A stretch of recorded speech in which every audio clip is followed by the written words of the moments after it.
for talent. LSU going hard, but we beat Alabama, then we going out to Florida. Drown the Gators, everybody getting bucked when we step in the stadium. This the LSU anthem, you know it's a hit. You don't know another rapper two-step like this. See me screaming out the window, yelling purple and gold. I'm an LSU fan, girl, you know how we roll now.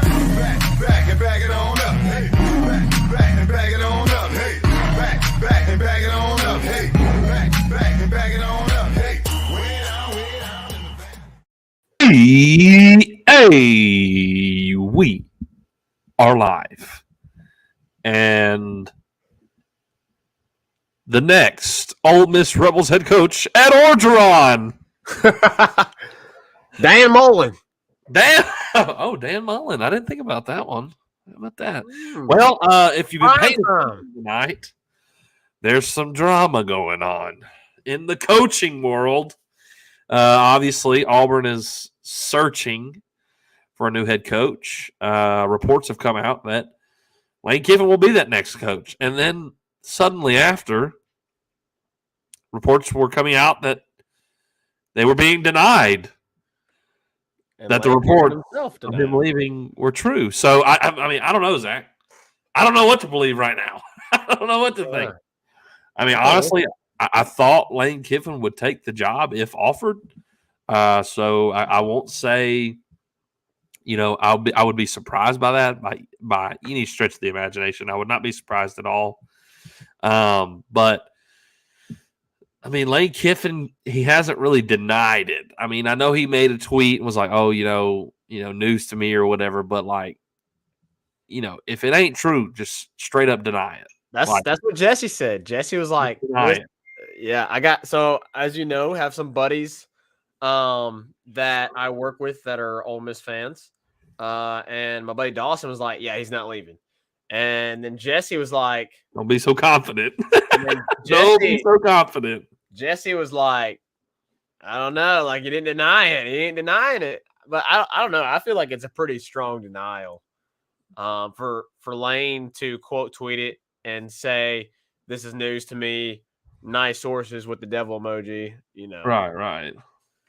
Seems like a pretty straightforward denial there. But I mean, you know how Lane Kiffin is. He could just be. I don't know. 2 minutes ago, he just tweeted something again. Lane Kiffin. Oh, let's get it pulled up here. It says, "This just in, breaking news," which he's a Twitter troll, so he's trolling again. Yeah. "This just in, breaking news: John Sokoloff, the guy who broke the news about him leaving, of WCBI News in Starkville, Mississippi, plans to step down as lead anchor and head to WLOX to become their new lead anchor. Sources say WLOX hasn't offered the job to anyone yet. So John to WLOX is happening. Story soon." Dang. Let me pull that out real quick for our audience. There we go. I mean, I don't know, Zach. Like, 18 minutes ago, Barstool saying he was leaving. Like, I don't know what to believe. I really don't. I mean, it's kind of like the when you're picking the petals off a flower to figure out if a girl loves you. Like he's staying not. He's staying not. He's staying not. Like that's what we got going on right now. It's right. Crazy. Well, funny, I mean, that's funny. Did he really I think he legit printed that off. It definitely looks that way. It looks like he went and typed it up. Typed it up and then printed it off. That shows some commitment. He just took time out of his day to find a logo, a caution logo, type it up, underline it, put some italics in it, and hashtags in there. And then post it. How about that? And print it off. I mean, it looks like he's. I don't know. With all this response from him, I would expect that would mean he's not leaving. Yeah, for me at least. I mean, you're gonna dig yourself, boy. You're gonna dig yourself a deep hole, Lane Kiffin, if you're tweeting like that, and then it happens. He's digging that hole deep if it's going to happen. Yeah. I mean, geez, Louise. If that's true, like if it comes out that he is going and like it does happen, and then he's tweeted all that, like, yeah, he's gonna have some answering to do for sure. Golly, I mean that's brutal. I mean, holy cow! What a troll job, though. That's hilarious. Well, I mean that's what he's known for. He's been that way, for quite some time now. That's been his thing. Yeah. So, anyways. Well, that's the coaching craziness right now, and I'm so glad that we are no longer doing that, and we have Brian Kelly as our head coach, and things are going. We don't have to worry about that. Things are going great. Right. Yeah, exactly. Things are going great, and we have no concern about that at all. So, anyways, good luck to Auburn fans. Good luck to Ole Miss fans as this continues. But if it's anyways, that's going to continue to go on for the next few days. We'll see how that all plays out. I saw, Zach, a while ago or earlier today that Paul Finebaum had somebody tell him that they could name a coach as soon as Friday. So yes, I saw that as well. Then you see all this come out, and you're thinking, well, this is it. Yeah, this is it. So I don't know. We'll see as it plays out and goes forward. The John Skoloff guy, dude, you gotta have some major courage and confidence to post that. Yeah. So I'm very interested to see what how this plays out. But Reagan, AD, KJ Williams cut up today, fellas. We got to talk about some basketball. Forget Ole Miss and Lane Kiffin. Who wants to talk about that? We want to talk about LSU basketball. Because, dude, honestly, there's not a lot of people talking about LSU basketball right now. I think we might playing tomorrow too. Playing tomorrow. I think we might be the biggest, the podcast that has talked about LSU basketball the most. I mean, obviously football, but I mean, you got to talk about these two basketball teams right now. Yeah, I mean, you especially the women's. Especially the women's. Five in a row, bro. Look, and supposedly that's potentially an NCAA record. 5 straight games of 100. At least the ladies 100 points or more. At least the ladies' official basketball account said that was believed to be an NCAA record. Angel Reese continues to be incredible. Flo J. I was told just say Flo J. That's what I was told to say. That would work the best. We'll go. That's her actual name, but her nickname is Flo J. Well, she got the flow. She had the flow going in the win. You remember Daniel told us to call it. That was Daniel told us that from the Golden Boot Pod. It's Flo J. Okay. Flo J. I think her actual name. I think you're right. But she had 27 the other day. Mm-hmm. 27. Let's bring it up. You know what I really liked? Is Kim Mulkey and her post game press conference. Look, Flo J had double-double, 27-10. Angel Reese, another double-double, 23-19. 20 boards, bro. Yeah, 20. And look at the 10 offensive boards. That's huge. That's huge. She had more offensive boards than she had defensive boards. That's insane. Yeah. Yeah, I mean, that's extra points right there. Yeah, I mean, but 5 in a row, you got 100 points. And, the question was, well, obviously the caliber opponent is not, incredible. But the question is, why don't you schedule tougher games? That's what was asked of her in the post game. And I think she gave a great response, Zach. She said, reality is of 2 years back, I inherited a team who won 9 games. And she said, I was not going to overschedule when I had no idea what I was going to have. She said, now that we know what we got now, and, these girls are going to come back. And she said, we're already on the phone making those calls. We're already on the phone beefing up our non-conference. But, I wouldn't dare overschedule not knowing what I had. And that's just good coaching. And she talked about the progression. We have to build. We didn't know what we were going to have, so we need to schedule our non-conference accordingly. So now that we figure out what we have next year, we can beef it up. You know what I mean? So, just obviously a great coach with a great mind of, the entirety of the game, including scheduling. So you gotta love what Kim Mulkey's doing. Yeah, it's really impressive.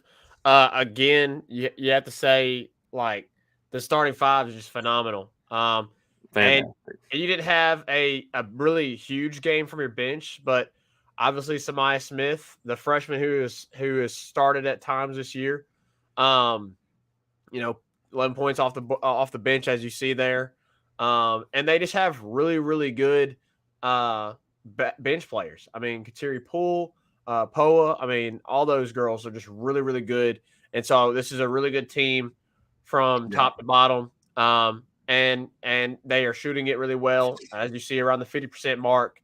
And I'm really excited to see as we get into SEC play. I know we're a little ways off from SEC play, but as we get into SEC play, I'm really excited to see, because they got some. Honestly, Reagan, I looked at their schedule and they look like they can cruise through the SEC. They do have two massive games. Let me go check that real quick. They do have some pretty big games coming up. In the SEC, well, not coming up, but a little farther off. Let's go look at their schedule real quick. So they have to host Tennessee. Yeah. And then I know they go to South Carolina, that's a big one, who just beat Stanford. That's a big one. Yeah, so that's going to be obviously a game that everybody wants to watch. True test. But honestly, Reagan, like, look at this. The rest of the way, let's see. I don't want to zoom out here. There we go. The rest of the way looks pretty decent. For, like, these are all winnable games. Like at Arkansas, Vanderbilt, A&M, Kentucky, at Missouri, Auburn, Arkansas again. Like, they can win. They can win like almost every game in the SEC outside of Tennessee and South Carolina. Probably favored. Yeah, you're probably gonna be favored in every game except for maybe Tennessee. You might be favored in the Tennessee game. The only game you might not be favored in is the South Carolina game. Right. So it's going to be really interesting, Reagan, to see how this team progresses. And really, it feels like, if you're progressing from what you're doing right now, and obviously the quality of opponent isn't great, but you are doing what you should do against these types of opponents. No question. And you're putting up a ton of points. You are the highest scoring team in women's college basketball. Am I correct? I'm correct. Yeah. Oh, 100%. Yeah, you're the highest scoring team in women's college basketball. So it is very unusual for a team to go like back-to-back 100 games. So to go 5 in women's basketball, 5 straight. To go 5 straight is, And they almost apparently it's never been done before. Didn't get it this last one, but Jasmine Carson pulled through it and got a 3 there near the end of the game to hit it. Well, Zach, the men's played today as well in the Cayman's Classic. 10 a.m. Cayman's Classic, 10 a.m. Well, they're down in the Cayman Islands, so yeah, it's probably different. I don't know what time zone the Cayman Islands are in or what, but I have no clue. But yeah, KJ Williams had himself an absolute incredible day. 33 points, 8 boards.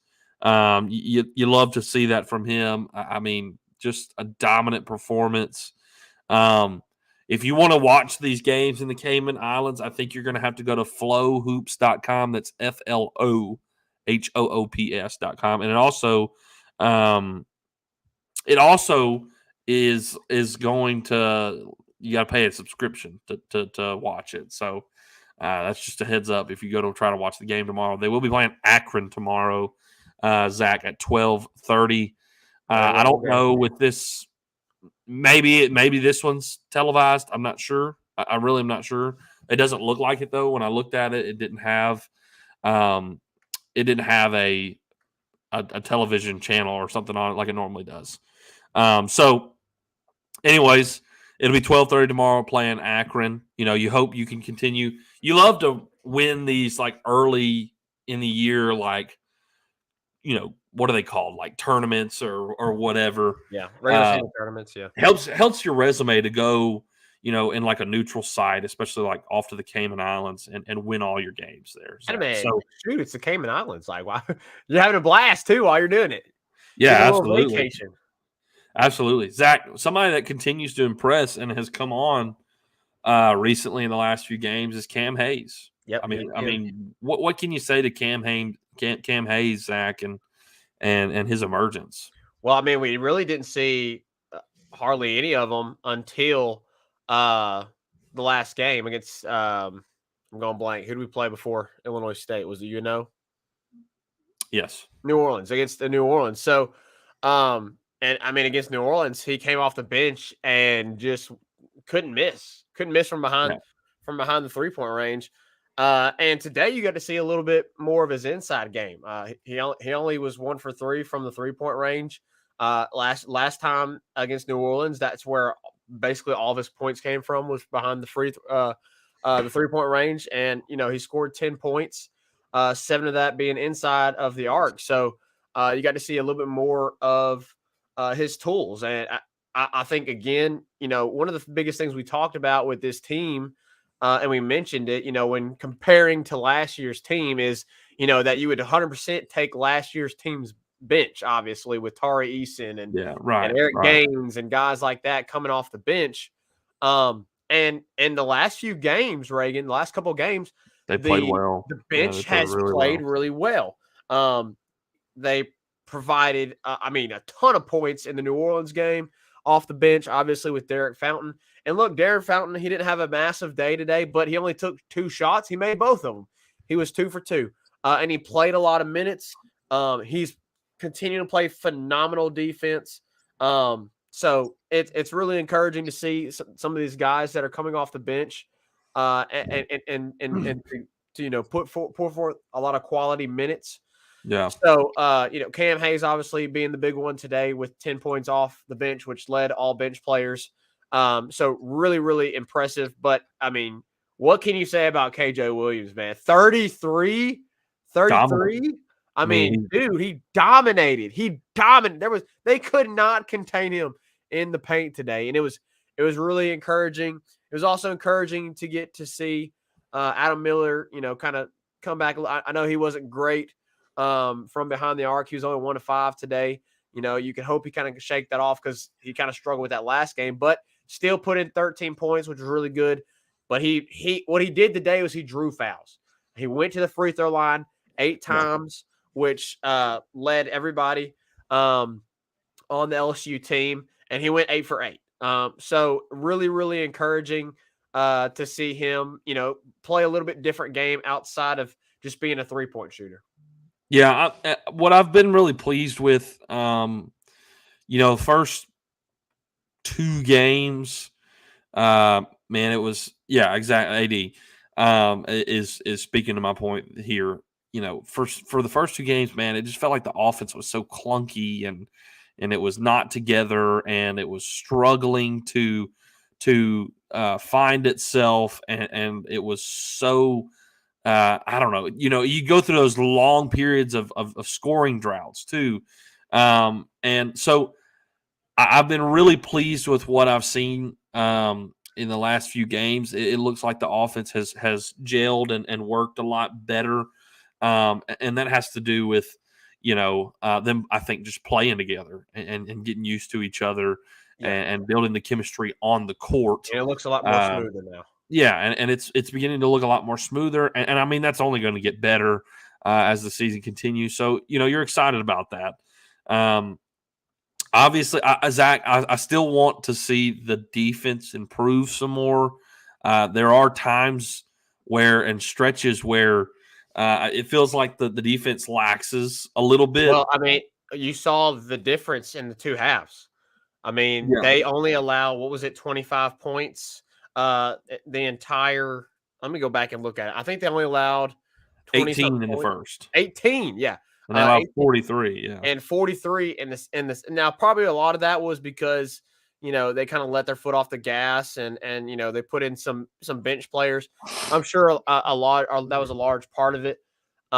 But still, to give up 43 after you gave up 18, 18, yes. definitely a letdown, and you were destroying them, and then you kind of let it, get a little bit closer. Yes. Obviously, the game ended in a pretty good margin, but it was. I gotta agree with you. It was a little discouraging. Yeah, I want the defense to be just a little bit more dominant. I mean, at times it shows like it can be, and then it doesn't. So I want that to be more consistent. Is probably the best way of putting that. So, but yeah, I mean, again, the offense continues to look better. You love what you saw out of KJ Williams today, and you hope that you can get a little bit more defensive consistency. Zach, just a little story in this game. I mean, very minute. I don't know if you remember this or not, but it was either a year or two ago that LSU had announced that they were bringing Seneca Knight. I think I'm pronouncing his name right. Seneca. I don't know. But Seneca Knight from San Jose State, and he was going to transfer to LSU, ends up not making it to the team, ends up going elsewhere. Well, you played him today at Illinois State, and he got 14 points coming off the bench. But just a little bit. Well, hey, we got a couple of comments before we go to break here, Reagan. So you want to hit a couple comments? Yeah, absolutely. Jared asked an interesting question. I like this question. He said, how bad, if at all, does football being good hurt interest? But I think quite a bit. Always. As we mentioned, Jared, like right now, there really isn't a lot of LSU people talking about the basketball team at all. Yeah. I mean, there's really not even a lot of people talking about the women's basketball team. I don't think I've heard anybody, on shows like ours that are talking about women's basketball like we are, or men's baskpball. So it definitely does. And I mean, certainly understandable. Right now, you were in the thick of things with football. Obviously, LSU is playing phenomenal, but that's why we made this podcast. We are LSU exclusive, and we're going to talk all things LSU sports, including women's and men's basketball as they are playing really well right now. But yeah, I think it definitely hurts right now. Just being in season right now. Obviously, once the season is over, more attention will be focused on basketball. And I think specifically the women's basketball. AD said, I know y'all talked about the coaching thing earlier with Auburn and Mississippi, Ole Miss, but don't it feel good to be on the other side of that foolishness this season? Oh my God. Yes. Yeah. It's kind of exciting being. I don't know how you feel, Reagan, but it's exciting being in that time. Hearing the names tossed around, hearing the rumor mill, like it's obviously as a fan, you want to know who the coach is, you want to know who it's going to be, so you can kind of move forward. But I got to be honest, I'm way more glad now. For sure. To be involved in that, and it's exciting. It's more exciting, I think, to be an outsider, watching it and watching, the trolling that's happening right now with Lane Kiffin. That obviously is funny. I've been texting my Ole Miss buddies for most of the night, talking to them. Let's see if they said anything. I don't know if they said anything yet. Jesse does not think that that his tweet was a solid no. He said, I mean, if he is planning to be hired any other day than this Friday, then he could say that and still not be wrong, Yeah. I guess so, I mean, I get the sentiment. Like, you want your coach to be like, no, I'm not going. But yeah, exactly. So we'll see. I don't know if Lane Kiffin's that guy. I think he loves the chatter, the trolling, all of that stuff. Clearly, because he does it all the time. Yeah, I have to agree. But yes, I am thrilled that we are not in a coaching search, and Brian Kelly is at the helm of things, and things look to be super bright in LSU's future. Well, hey, speaking of Brian Kelly, let's take a quick break, and then we will recap LSU versus UAB. Obviously, dominant win for LSU Tigers, what we liked, what we didn't like. Let's get to that next. 5-Star Hero, your intro and outro music for the Tigers Avenue show. They ain't ready for that LSU. Go check out all his other music on all the major platforms. Don't forget to follow him on Instagram at Saints Anthem and at Twitter at One Nation Doty. Don't forget to check out his Facebook page for all his Saints and LSU merchandise. Can't get any better than Sarah Klein Stevens, attorney at law. Her firm focuses on the needs of the elderly and maintaining their dignity throughout the process. Here for you, here for your family. Sarah Klein Stevens, attorney at law. Breaking news. Breaking news. Former top 50 prospect. Hold on, Reagan. I got you. Are you about to pull it up? Oh, you have a sound bite now. Breaking news. Donnell here. No, former top 50 prospect Donnell Harris Jr. is transferring from Texas A&M. Oh, A big-time defensive end will be leaving the Texas A&M Aggies. And guess what you need after this year? You need an edge. You need some edge. But you also got guys like Quincy Wiggins. Yeah, Quincy's been dealing with the injury, so obviously he'll be back. You want to see more from Desmond Little, guys like that. And you also got Sean Womack in the end, too, man. Deshaun Womack. Womack. And Savion Jones has looked good. Savion Jones. Yes, absolutely. So, honestly, you're not going to be in a major need for him. But, if you get him, great. I don't know, though. But that was announced tonight. I don't know if we're in on it or not. So, anyways. What is he saying here?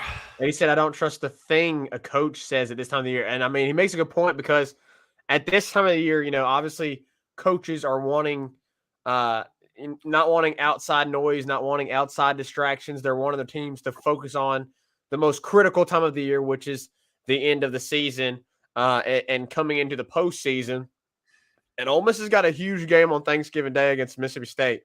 Yeah, they do. And in the Egg Bowl. So, it's I kind of agree with 80 there.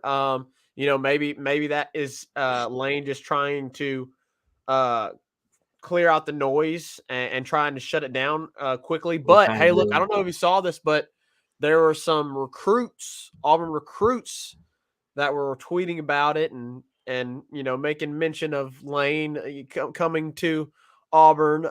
So like I said, he's staying not. Lane's staying. It seemed like some former Auburn players may like the idea too. Anthony Schwartz, who is now a Cleveland Brown wide receiver, former Auburn wide receiver, tweeted a GIF of a train pulling up to a station. So obviously, you got to believe those guys have alluding to the Lane train. Jared Addison said Lane leaves Sunday. Not lying. All right. What kind of sources you got? He got them sauces. Yeah, I know it. I don't know. I wouldn't be surprised one bit if he left after saying all that. That's just how Lane is. And Lane Kiffin is probably one of the most hated guys in the college football world, probably the most hated coach. Tennessee fans hate him. Oakland Raiders fans hate him. I don't know. Probably FAU fans hate him right down there in Florida Atlantic. Yeah. Alabama fans hate him. So, he's one of the most hated people. USC. Yeah. He got fired at USC, didn't he? He did. Anyways. So, Reagan, moving on from the Lane Kiffin news and all that good stuff. But LSU obviously beats UAB. We were worried a little bit about it because of the rain and, it was going to be cold and nobody showing up at Death Valley. Understandable, but man, dude, that was bad. There was nobody. Well, it's understandable. But yeah, on 47 degrees and rain. On senior night, it looked like just the parents were there. Like, it was bad. So, anyways, but Tigers get it done. They win. What was the final? 41-10? Am I going blank here? Yeah, 41-10. Yeah. Did we miss a PAT? We We did. missed a PAT, didn't we? Yeah, Ramos did, and then we found we had- Fenton in. And then we also had, well, I think part of that was, because he's a senior and he participated in senior night. Probably. You also, I guess, do you want to start with the bad? Let's start with the bad, and then we'll go to the good. All right, let's get it out. Bad, but yeah, not a lot. Okay, missed the PAT, and as me and you talked about it, you had the kickoff return after the first touchdown, which was special teams not good. Special teams continues to be all year long, but mostly bad. And John Emery coughed it up again, which was twice. Yeah, he coughed it up twice. Not good. And you could tell after the second one that hated it for him, man. He was not happy. He was definitely down about it. But I don't know what it is. I don't know if he's just unlucky or if he's just not doing a good job at protecting the football. He has got to do a better job at protecting the football, because guess what? When you get into games like when you go to Atlanta and face Georgia, the coaches are going to want to put in guys that they can rely on and that they know are not going to turn the ball over. Sure. And you want John in there because of his explosive ability. We've talked about it. He's not 100. He's not the 20-something carries, 100+ yard back. He's the 5 to 10 touches, and he might bust one of those. Yeah. So you want him in there, but the coaches got to trust him to not cough it up, and he hasn't really done a great job of proving himself this season because he's coughed it up a few times. And then you look at Josh Williams and the job he's done, and he hasn't put the ball on the ground once. No, not this year. No, I can't recall of one time this year that he has put the ball on the ground. So, which I think he's going to be good, by the way. Reports were he had kind of tweaked his knee, and I'm like, yeah, you silly. Yeah. No, he tweaked his knee, but like it's an injury. Like Zach, if we're playing Alabama and like he had that knee tweak, like he's probably playing the game. Yeah. But it's UAB, and it's rainy, and the field's kind of wet. You take a seat. Yeah, I agree with you. So what were some big things in this game that you liked? Obviously, not a whole lot to take away from it, with it being a blowout win and an inferior opponent. But what were some things that you like to see from the win on Saturday? Number one, real quick, going back to the John Emery thing, by the way, I have full confidence in Frank Wilson also to address the issue. Frank Wilson deserves the benefit of the doubt as a coach to get that right. And obviously it's a problem. Frank Wilson's probably going to address it. So anyways, what to take away? Good things, bad things. Number one, the good thing, I liked that they were trying to push the ball downfield. I really like that assertive effort. Was it the first play of the game? Second. I think it was the second. Yeah, that was a great pass and a great catch. Hauled it in. Really love seeing that. I really did. Noah Kane looked great. Now, look, it's UAB, but he looks solid. Zach, for future, Derek Davis is taking a red shirt. He's taking a red shirt this year. Brian Kelly made that known and, said he's done. But he also said, I should have made the switch from safety to running back sooner, because Derek Davis had some pep in his step when they was handing the ball off to him. Like, they handed the ball off to him, and it's like he just was like out through the hole within seconds. Looks impressive. Within milliseconds. He was just boom. Yeah, he's done for the year because they're going to reserve his red shirt. But Derek Davis probably going to be a running back from now on because he looked good. He really did. Because we're going to have all of our running backs back next year, including the 2 freshmen. Yeah, look.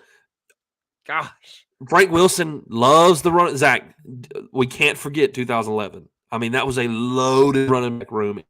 Frank Wilson utilized it really well. And next year can look like that. Next year surely can look like that. So excited for the future at that position. Bad things. Zach, our secondary did not play good. No. It did not play good. There were times when guys, what was that one guy's name? Shoper Shine? Shoper Shine? Joshua Fine. He beat our guys a few times. He beat them a few times. And if it wasn't for Hopkins, they would have got us a few times more than we would have needed, than we would have liked. You're right. So that concerned me a bit because our secondary has been a lot better than we had expected it to be this year. It's not the best.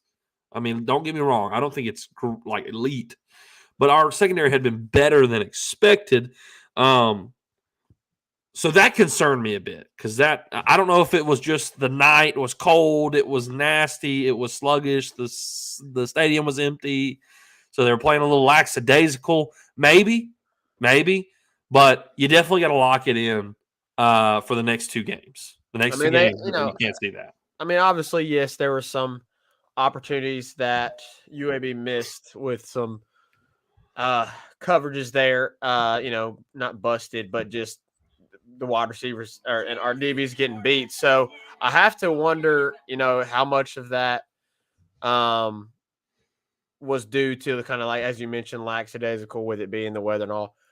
But I mean, they held it to 10 points, right? And they looked good. I mean, at the beginning, it did. At the beginning, UAB was just moving the ball. Like the first two drives, we were like, "Good grief, why are we letting this happen?"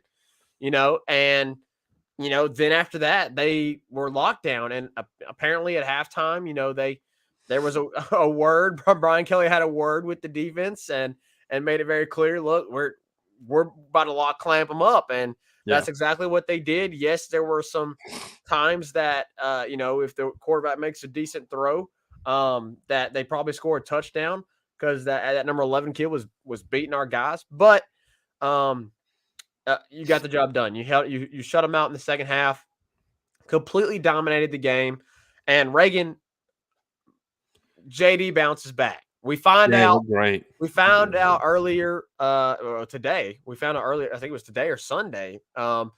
JD did have the flu. Yeah.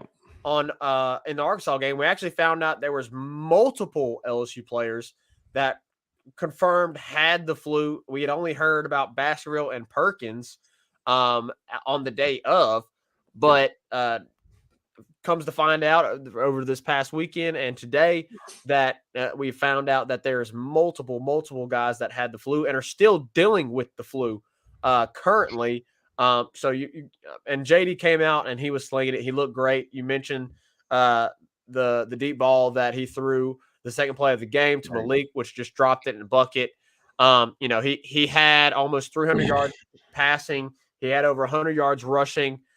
He looked like Jaden Daniels. Yeah, he had looked like the Jaden Daniels of recent weeks. Yeah, the flu thing I think is is something that maybe people are overlooking a little bit. Something we haven't heard a lot of, but probably is something playing a factor more than we realize. Yeah, and I like that because you don't want to make an excuse of something, about playing a certain way. Oh well, we had the flu, so. We'll give ourselves a pass, So I'm kind of glad you're not hearing a whole lot about it because you don't want an excuse making, team and coach. But look, Harold Perkins played with the flu at Arkansas. Now we know JD played with the flu at Arkansas, and Kayshawn had to sit out because he had the flu. He tried to did warm up for the UAB game, was dressed out, decided not to go. Tolan was actually removed from the hotel because he had like 102 fever, flu. Finally, kind of broke his fever, got to feeling better, and ended up playing. So flu's kind of been going around the team more than maybe we realize. So yeah, Zach, there's also some news that broke before the game that we haven't mentioned yet. Armani Goodwin is out for the rest of the year. Yeah. I mean, what does that look like, Zach, for the running back room for the rest of the year? I mean, I wouldn't say a major change because, since the injury, they've they've done well and made adjustments, but you like what Armani did at the early beginnings of the season. Well, I think you're just going to see more of Noah Cain, and that's why you like what you saw on Saturday. He carried the ball, I think it was 11 times for 76 yards. He obviously had 3 touchdowns. So really, really good day for him. And you wanted to see more of him, especially coming in this season, and you just really didn't. He got really honestly pushed back to like the 4th on the depth chart with Armani and Josh kind of battling it out for the first string, and then John Emery there after those guys, and then it was Noah Cain. So I know it sucks, but I think we're going to be okay because really your bell cow is Josh Williams.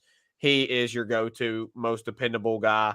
And then John Emery obviously is going to get, like we said, 5 to 10 touches a game, and you hope he busts one.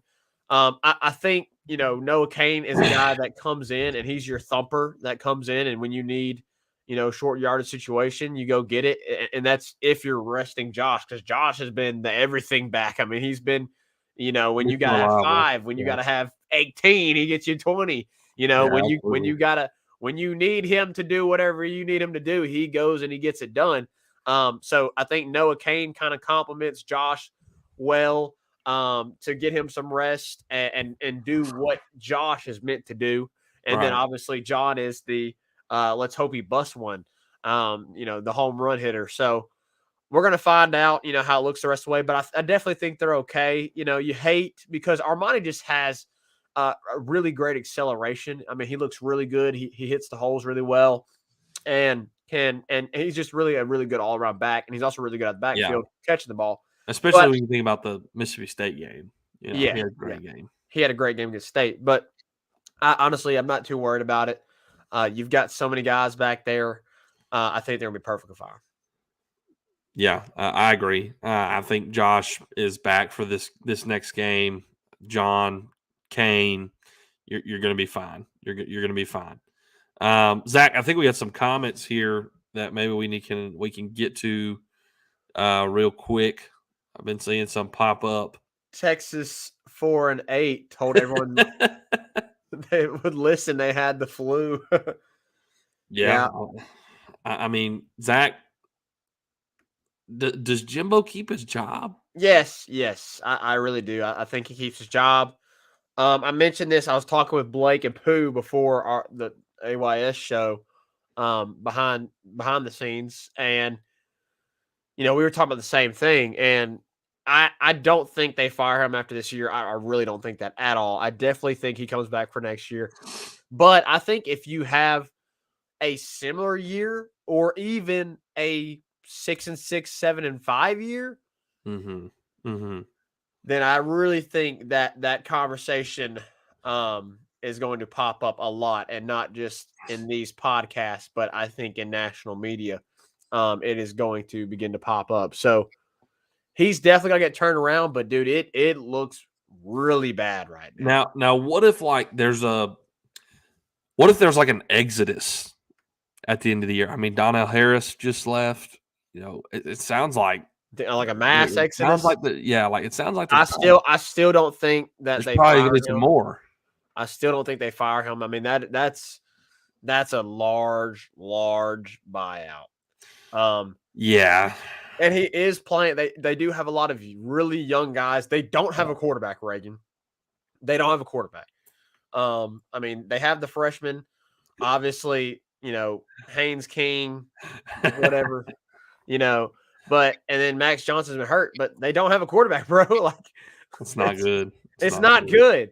And I mean, obviously we know that quarterback is arguably the most important player in team sports. So, when you don't have a quarterback, when you're playing a lot of freshmen and young guys that are talented, that are very talented, but still have to play and gel together and they're young, like that's a lot going against them. And I'm not excusing it at all, but it says there's no excuse for them being 4-7 right now, potentially 4-8 at the end of Saturday. Terrible.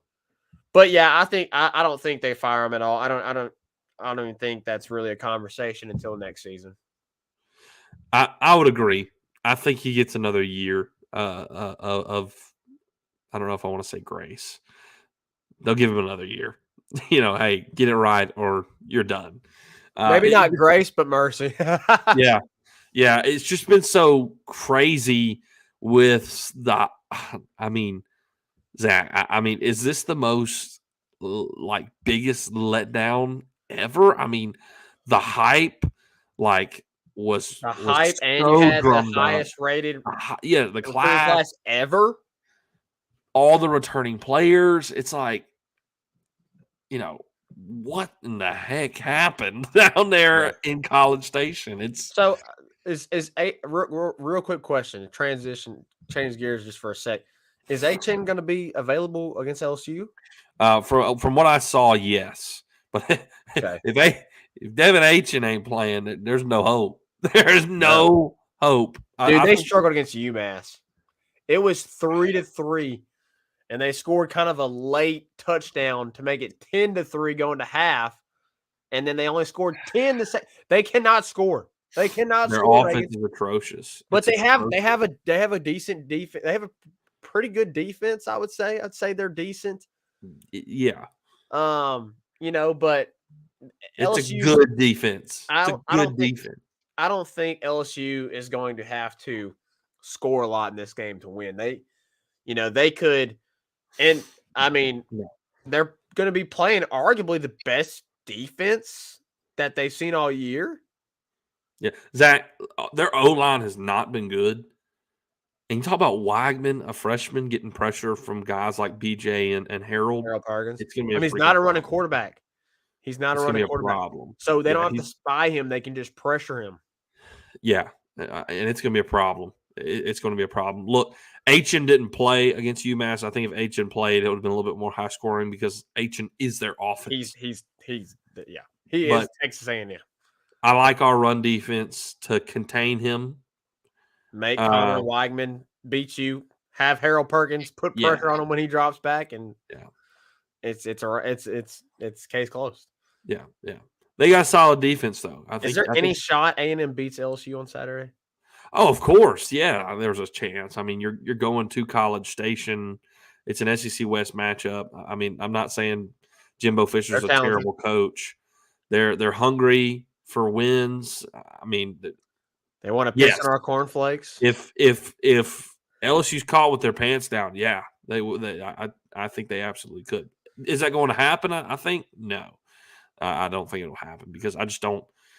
Brian Kelly just seems so focused on preparation and the way you approach games more than anything else. I just don't see that happening. I don't even think against Arkansas it was a look ahead deal. I really don't. I just don't. I think it was just a hard fought game in bad environment. Yeah. Well, before that happens, tomorrow night we'll be finding out the college football playoff rankings. Reagan, you've already seen the AP poll do it. Yep. Did the coaches poll do it? I think they did. We were 6 in both. Yep. So USC jumps LSU in both the AP and the coaches poll. Do they get jumped tomorrow night? I'm not surprised. I wouldn't be surprised at all if they do jump us. But Zach, something that people aren't realizing. Zach, you realize who USC plays this Saturday? Yeah, Notre Dame. Notre Dame, who has been playing very well. Yeah, and Zach, and it's at Notre Dame. Look, I have no beef with Notre Dame. I know Notre Dame got some beef with Brian Kelly, but dude, Notre Dame and LSU, we're Notre Dame fans on Saturday, bro. We're absolutely Notre Dame. Notre Dame and LSU may have pulled off like a win-win. They might have with this coaching change. A new look, a new scenery for Brian Kelly. One final push to get a national championship in his career. All the resources and talent in the world to get it. Notre Dame gets a very young, hungry coach who is recruiting very well. Maybe just maybe it's a win-win situation. I don't know. But you are definitely Notre Dame fans this Saturday. And Zach, I think Notre Dame's got a better chance to beat USC than UCLA did. Interesting. I mean, UCLA had their chance. UCLA definitely played them very close. They did. But man, like Notre Dame's been playing really good since the early parts of the season. So what makes they stomped Clemson. What makes Notre Dame have more of a chance than UCLA did? UCLA, I just don't. They feel like a program that like can be good or great, but just aren't. Like there's no, I like the physicality of UCLA just doesn't seem like it's ever there, and I think USC has always kind of big brothered them. I feel like Notre Dame has been kind of trending up, whereas UCLA has, at the beginning of the season were within the talks of everything and has kind of slid down a little bit. They also had the pressure being at home, playing in front of everybody. You think home crowd advantage, but Zach, in all reality, UCLA is not used to having that kind of a crowd at home. Yeah. So maybe there's some pressure there to play better. I don't know. I think Notre Dame poses a bigger threat against USC than UCLA did. The only thing is I would take DTR over what Notre Dame has at quarterback. But I like Notre Dame's chances this weekend to beat USC. Do I think I would pick them or bet on that? Probably not. But I wouldn't be surprised one bit if Notre Dame goes in there and knocks off USC this weekend. But LSU fans, you're Notre Dame fans this weekend. And if they don't, then you got to hope that Oregon does so in the Pac-12 championship. Absolutely. So you're also cheering because I don't think Iowa State's going to do anything, but you're also cheering for Kansas State in the Big 12 championship game to knock off TCU. TCU's already beaten Kansas State this year, 38-28. So you kind of hope Kansas State gets back at them. I don't think you necessarily need TCU to lose. You don't have to. No. I don't think so. But, you already had Tennessee win, which we obviously need to talk about. Tennessee doesn't get beat. They get absolutely destroyed by South Carolina. Me and you were watching that game with Bobby and Kenny and a couple of friends. And, dude, it hate what happened for Hendon Hooker, though. Yes. Obviously, we wish a speedy recovery to Hendon Hooker. Hey, look. Man, I hate that for him. My Saints fans on here. Look, I'm just saying, maybe we bust for maybe we what do we do? What do you call it when you intentionally suck? I'm going blank here. You tank. Yeah, maybe we tanked for Hendon Hooker. I'm just saying. I think he'd be really good in the New Orleans offense. But obviously that was massive for LSU because honestly that was huge. That was LSU's biggest obstacle. Obviously the biggest obstacle is Georgia. You got to beat Georgia in the SEC championship. But everybody knows in order for LSU to make the playoffs, they have to win out. They have to beat Georgia. The biggest obstacle, if you do that, was Tennessee. And them losing to South Carolina clears that up. You don't have to worry about that.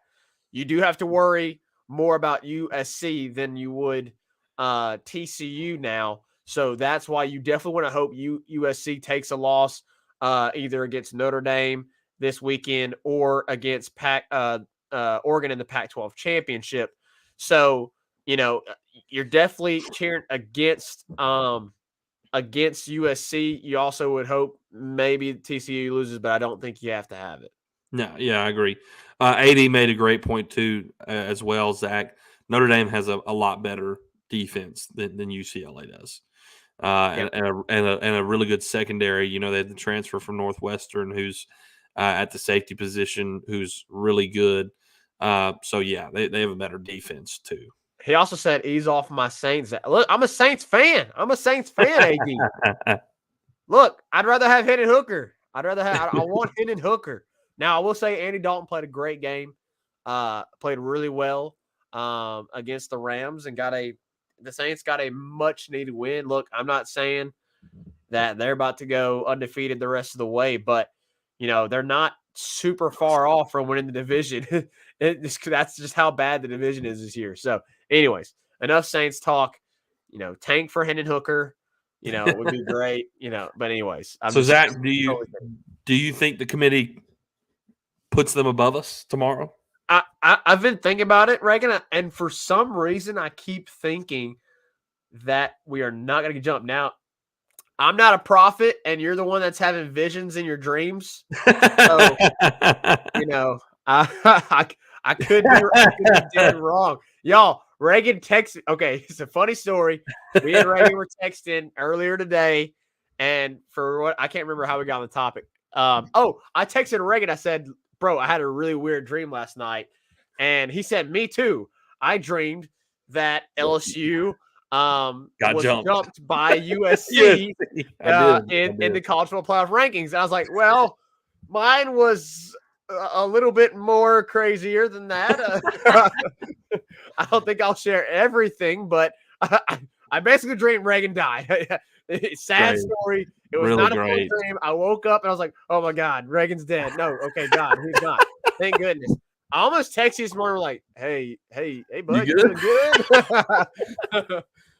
Anyways, I'm good. Knock on wood that dream does not come reality, and also kind of knock on wood that Reagan's dream doesn't become a reality because we don't want to get USC to get jumped by LSU. Obviously, they already have in the two of the polls, but honestly, right now, Reagan, those two polls do not matter. They do not matter whatsoever. All that matters is the college football playoff rankings. And yeah, Reagan, I got to be honest. For some reason, I don't think they get jumped. I want to say I want to agree with you, but I don't know. I just feel like the committee can do whatever they want at any moment in time, and my rationale is okay. You've had USC behind us this whole time. Now just because they beat UCLA and, we played UAB, that justifies them jumping us. You know what I mean? Like, I don't think USC's schedule that's their biggest win, Zach. Beating UCLA was their biggest win of the year, a 2-loss team in the Pac-12. Do I think that justifies them jumping us? No, because we beat number 7 Ole Miss. We beat number 6 Alabama. We're the SEC West champs. Do I think that justifies it? No. But for whatever reason, I feel like they will. Again, I don't think it matters at this point because if we win out, I think, if they go and lose to Notre Dame Saturday, it don't matter if they jump us this week or not. But if LSU don't beat Georgia in the next championship, it don't matter. It don't matter. Yeah, so LSU has to win out anyways for there to be a conversation. So, yeah, you want Notre Dame to take care of it this weekend, so maybe you don't have to worry about that. So, we'll see. And look, Reagan, I also thought about this, and we'll obviously get more deeper into this as in a couple of weeks. But look, we haven't seen LSU lose an SEC championship game in football. Every time they've gone to the SEC championship game, as we have been paying attention, they've won. They've won. So we've had some good. What am I trying to say? In recent years, we've had our Georgia's number. Yeah, we have. But I think it's a different Georgia. I think it's a different Georgia. It's definitely a different Georgia. Yeah. That in recent years, that was, Kirby establishing the program and his program and building what he wanted to do at Georgia. And, now he's there. He's there, obviously. So it's going to be very interesting to see, obviously, in the next couple of weeks. But we need to focus on Texas A&M right now. That's what we need to do. Yeah. We need to focus on A&M right now because you don't want to get caught looking ahead. But we will find out on Saturday. Reagan, I think we should take a break and then call it a night. Yeah. We'll obviously we're going to preview the A&M game the next episode and cover that. So keep your mind focused on College Station and take care of all that first before we focus on Georgia. So, yeah, let's hit a quick break, Zach, and we'll come back and we'll wrap the show up right after this. Make sure you go follow us on Twitter, TikTok, Instagram, and Facebook, all at Tigers Avenue, for daily updates on the show and all things LSU sports. If you're watching on YouTube, make sure to click off and hit that subscribe button at Tigers Avenue. We broadcast all of our shows live on YouTube, Facebook, and Twitter. All right, everybody, it's been a great show. Enjoyed all of you who interacted and commented tonight. Hey, guys, it's World Cup time, too. It's World Cup time. USA played today. Wasn't the result we wanted, but it wasn't terrible.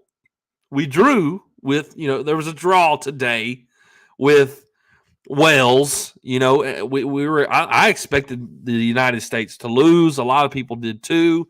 Looked really good in the first half. Second half was, that's where it got shaky and they tied it up. But, man, USA impressed today, I feel like, from what was expected. So hats off to the boys in the red, white, and blue for representing well and fighting, really hard in the World Cup opening match to finish in a draw. Why in the world is there draws and ties in any sport? I will never know. It makes no sense. You play the game to win or lose. You don't play the game to draw. So NFL, you need to change your regular season overtime rules, not just the playoff overtime rules. It needs to be regular season. There doesn't need to be ties. Soccer, there doesn't need to be ties. There needs to be a way to end all games with a winner and a loser. Tying is the worst thing ever. I would rather my team lose than tie. I hate that. There's winner and losers. There's not ties. Anyways, that's all. That's just me on my soapbox. Anyways, so some more World Cup matches tomorrow. Obviously, you need to watch those. And LSU's playing at 12:30 tomorrow. If you can find a way to watch it, pull for the Tigers. And we'll be back here on Friday to preview the A&M game this weekend for the football boys. We'll see you next time here in the Tigers Avenue. 5-Star Hero, take us out. Peace.